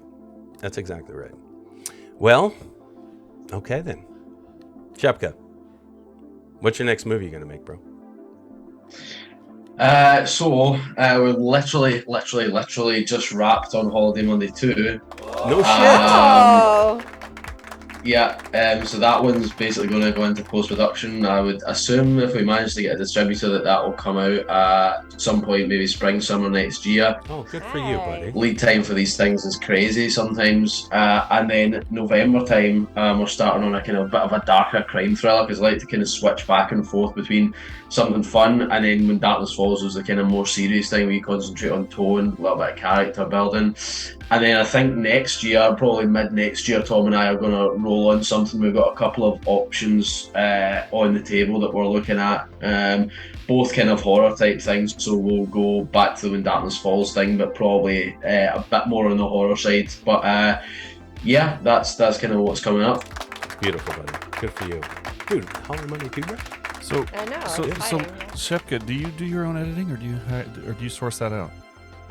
Yeah, no, I do my own editing. So I mean, I guess that's a little bit like, I kind of feel if you have directed it, you direct it with a sort of view in your head, and you kind of want to see that through. I didn't. I think I made 7 short films, and the last one I edited, because that was when I kind of got into the mindset of, oh, actually, I would quite like to do this myself. So that kind of carried on through the features, whether that kind of stays like that, or because obviously Tom wrote When Darkness Falls just to get another kind of view, another kind of angle on it. So whether I keep doing the same jobs every time, or I kind of switch them out to make the movies feel a bit different, we'll kind of see. You see what I mean? Because he's a jack of all trades. Right. Yeah. So, and that's why I'm also trying to pimp out my friend. No, I know that, but I want to be. If I could ever get into one of his movies, we'd be badass because it'd be Shepka, Carlson. You know what I mean? And it'd be dope because we could both do it. I would do sound that. as cool as you, Shepka. Yeah, I love his name. I love his fucking name. It's badass. No, I would do it. We're gonna do something like that, but there's got to be at least a kind of 2 to 3 minute climactic fight sequence somewhere really fucking crazy. Yeah, seriously, That's just like guys, just like in The Gray Man, right at the end. Just like Yeah, and right. That was the best part of that movie. It was fucking fantastic. The one-on-one, because the rest of it, there was parts of it, I was like, that's pretty cool, and then there's bits where you're like, they've kind of taken it too far there, and then but the beauty of the climactic fight was the simplicity of it. Fantastic. And that actually caught me by surprise, because it's kind of better than a lot of the stuff that's in the Expendables movies that you expect to be really good. They actually really brought it in that last fight. I agree with you, and that kind of thrown me back to those old school fights like in Roadhouse, where they talk a little shit while they're fighting. It was badass. Or Commando as well. I mean, yes. Commando's an absolute classic. It is. Yeah, I think they nailed it. I loved it. What Yeah, about you, Shepka and I Tom? can do that. Dude, you need a good a black bad guy in your movie. I can play it. Like that American my asshole God, black guy. Yeah, I can do it. I can do it. He can do asshole. Really Yeah, good. real good. No problem. Shepka be a hero. He can kill me. That's fine. But I'm going to kick his ass a little bit before we do it. It'd be bad. What about you, Tom? What's up and coming for you? So I think I've got a couple of films shooting later this year. I lose track of what I've done because I've got so many. You got time. I'm so busy. I don't know where I'm He's at. knocking out scripts every Busy few is weeks, bro. This guy good. writes his ass off. Yeah. Yeah, so Cinderella should be shooting later this year. I've got another one called Crackdown, which is kind of old school action thriller again. And then like we say, The ones myself you're and doing Nathan together, are kind of like developing a couple of things for kind of mid next year. And then I've got another one I'm going to kind of do solo, which hopefully I'll do next summer. Nice. Dope. Nice. Yeah. Nice. Cool. So It's where exciting. can everyone see When Darkness Falls if they want to see that, which they will after this? Yep. So at the moment in the States, so it's on DVD, which you can grab on Amazon or Best Buy or whatever. It's on Amazon TVOD right now. It's on Vudu TVOD. It's on Hoopla, and I think on the 1st of September it starts to roll out onto other SVOD and AVOD platforms. So it should be on Tubi, it should be on Peacock, and I think Roku and a few others. So Cool. yeah. Wonderful, buddy. Nice. Great platforms. Yeah. Good. That's good. Yeah, I'm excited to watch it. We didn't get a chance to we watch it didn't before this, yet, but I might but put it we on will. tonight. I'd really like to see it. Same here. Yeah, especially knowing you guys. I mean, we love you guys. Yeah. Honestly, it's Collaboration with you guys, yeah. we're excited. super fun to always talk with you, see what you guys are doing, and inspires us. I'll tell you that. Yeah. It does. Yeah, this show has kept us in the green when we were going into the red so many times. Yeah. It really has. Yeah. It And really I has. mean, through COVID especially. COVID and on, Yeah. yeah, and just the day-to-day bullshit everybody's dealing with in their lives, as indie filmmakers. Well, anybody in general. This is a planet Earth, right? We're all fucking humans, so Yeah, we it's a don't struggle. see No what matter everybody what. says. Some But of you are. I was thinking about that the other day when I made that post on Facebook. I'm like, yeah, we always just post all this cool shit online, like we're badasses, no matter who we are. Hey, look at us at the fucking park. And we're like, Yeah, or come on, hey, everyone look at where knows. I'm going to the movie. And Everyone everybody's knows. happy, but no one's posting. Just got in a fight with the lady. Fucking kids don't treat me like a dog. Shit into my fucking. No one posts all the ghetto shit that happens on a day-to-day basis. Oh, look at my bank account. I got $4. No one posts that shit. But that's the reality. Yeah. So you get this false sense of who people are. Yeah. And I hate that because I don't want anybody to think that we're all like, oh, we're kicking ass and we're perfect. No, we're Yeah, not. no, we're not. No, we're trying. We're struggling just We like get everybody else trying to make some fucking movies. and we get lucky. Yeah, yeah. Pretty but much it. We wake up every day and we try to fucking make this work. That's it. That's Yeah. fucking it. Or we get lucky, and we don't get lucky. Yeah. But we still have hope. We do have hope. Yeah. and we believe. And we keep going and getting up every day and doing it. Fuck Just yeah. doing whatever we can. Yeah, and you got Carl Weathers yelling at you. You know what I mean? You got to be more man than him. You know, got to be a badass. All right. Anyway. Crickets. Why is it so quiet again? again? Anyway, absolutely love you guys. Tom, Yeah, you guys Nathan, are amazing. thank you for joining us today. Seriously. Yes, thank you. Thanks Yeah. very much. Thanks for having us. Fuck Yeah. yeah, dude. Yeah, it's Anytime. good to be back. Good to see you guys. Yes. You too, Yeah, man. absolutely, You too. buddy. For Yeah, real. absolutely. I can't wait to see your movie, and good luck with everything you're doing. And I'm Yeah. sure we're gonna keep in touch, and Yes, we'll talk we are. again soon. We'll One get you of guys these back days on we're going to here. work together. Yeah, I'm gonna go over there. I told you, I'm gonna be in one of Shepka's action movies. I don't fuck around. He's dying to be Yeah, yeah. He's dying to be in that Badass. action. Yeah, He just wants to be the bad guy. I want to. It'd be fucking cool. Because Shepka will make me look cool. Unlike you guys won't let me do it. You know what I mean? No. 'Cause Well, they I mean, get. do you do your own stunts? Because Fuck that's yeah, I a do. key thing. Yeah. He Yes. does. Yeah, he might That's pull a That's a hamstring. prerequisite. Yeah. I'll get it done. He'll pull a hamstring and everything, and then he'll be like, "Oh, I'll get in shape for it. You know, I get in shape for it, and then I'm ready to go. That's it. I still can do it. We've Dude, I'm always- almost 50, and I'm still doing my shit. No joke. I'm just We've like always fucking done nuts. our own stunts by necessity because nobody Yeah. looks like us. No, but I want to do them. That's the fun part. Stunt doubles are too expensive. Yeah, as well. fuck They them. are. I don't need them. I can do it. Who needs Luis? I can do it. You know what I mean? We know one stunt guy over here. That's why we call his ass out. Yeah. No, I can do it. He ain't black anyway. He's like, what is he? No, we know two. Drago. Oh, Drago does stunts. Oh, yeah, That's right. That's where he does- started. in Yeah, but stunts. he's white. He couldn't stunt double for me. You see, I'm on my own. I got to do my own shit. It's good. It's fine. I got it. We I got just it. all want to see you get your ass beat. Yeah, I don't But want. I don't anyway, want to see. I don't want to see somebody trying to color grade some white dude to look like me in a. I don't want to have to nurse him back to health after he I hurts love- himself. I love the fact who Aaron's like, yeah, I always do my own stunts. Yeah, he'll do his own fight scene where nobody makes contact with him. I do my own stunts where I have to fall down a flight of fucking stairs. Oh my god, this is the joke. Okay, that's true though. When did he fall down some stairs? How about half the Fred and Sam movies? Dude, that was a long Slide time down. ago when we were young. And though. I'm still paying for Drunk it. Santa. Come on. Drunk Santa. She brought up Drunk Santa. We were young. That was easy back then. I'm talking about now. Or I do the stunts for our stuff so that our actors don't get actually Yeah. hurt. Well, you got a stunt coming up. You got to carry an actress in your back. That's a stunt for you because of your back. No, my back's actually doing pretty good now. All right, I'm glad. I won't- Because you I got to don't- do that. No Because matter no one else what, can pull that off. No matter what, I won't drop her. Yeah. Wait, all three of us are old, so anything's a I stunt know. for us. Hey, you guys, do us a favor, especially you, Tom. I want you to go and watch our Shape movies if you haven't watched them yet Watch on the YouTube. Shape. I've watched. I was going to say actually, I've watched both. Oh, you Oh, did? yeah? Okay. You did- yeah. So we got the other one coming out. I was soon. waiting for a I'm review looking from. forward to the third part. Yeah. Yeah, we are? want a Okay. review from you. I did. I want Tom's review. I want to see what you had to say. Well, maybe he wants to watch the third part first. Okay, Or do you well- want to listen do to you wanna? Well, I Yeah. need to see the finale. Yeah. Okay, okay. That's fair. That's Fair enough. That's fair. I'm not going to lie to you like Aaron did. I will not be watching your guys' movie tonight because we are actually filming tonight. We are Oh, filming I tonight. forgot. We are bringing back the cast from Chapter 1. And Well, I filming might a put it scene on this tonight. afternoon then, before the movie. That makes more sense. Yeah, okay. There you go. Now I you're forgot. not a liar, liar, pants on fire. I always watch movies at night. I didn't think about it. Right now, I was just talking to him. I didn't think about our shit. I'm not a Yeah, we selfish got to sort, film so. tonight, Dad. I'm always thinking about our shit. Oh, me too, motherfucker.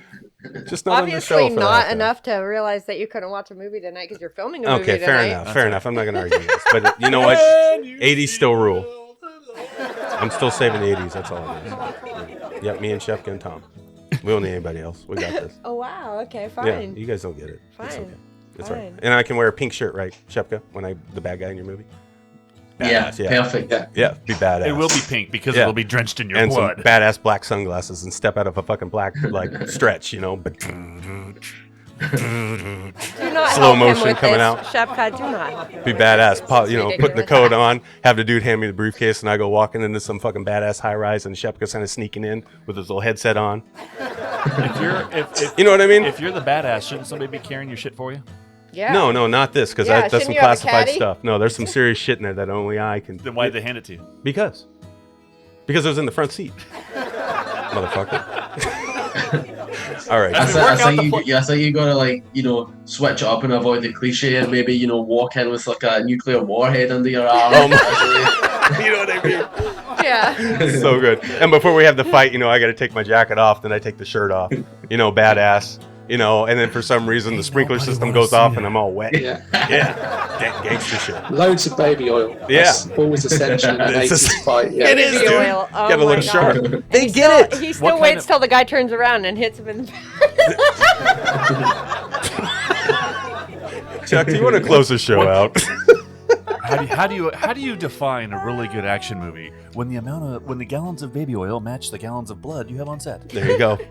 You're either making a really weird porno or you're making an 80s action movie. So that being said, Tom, Nathan, thank you so much for joining us on the Round the Reel. Thank you for hanging out, talking movies, talking fun, and talking about all the things you guys are in the middle of working on, which we are grateful for spending time with us, because it is evening time for you. So you guys are ready to go to bed, or since most of the pandemic stuff is gone, Nathan sounds like he really needs to go out drinking, since he saved all his money to make him be able to afford to make the last movie. Yeah.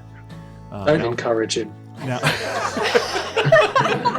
but hey, everybody can use a little drink now and then. I think I need one actually as soon as we're done with this conversation. Sounds good. Because I can't stop thinking about where the conversation started and where it's ended, and why I can't get the idea of gallons of baby oil out of my head. Mm-hmm. But anyway, I want to thank you both, gentlemen. Ow. Thank you from the other side of the pond. Thank you from a whole bunch of Yanks over here who butcher your guys' names, but appreciate your time. And remember, everybody, think hard, because you're thinking anyway.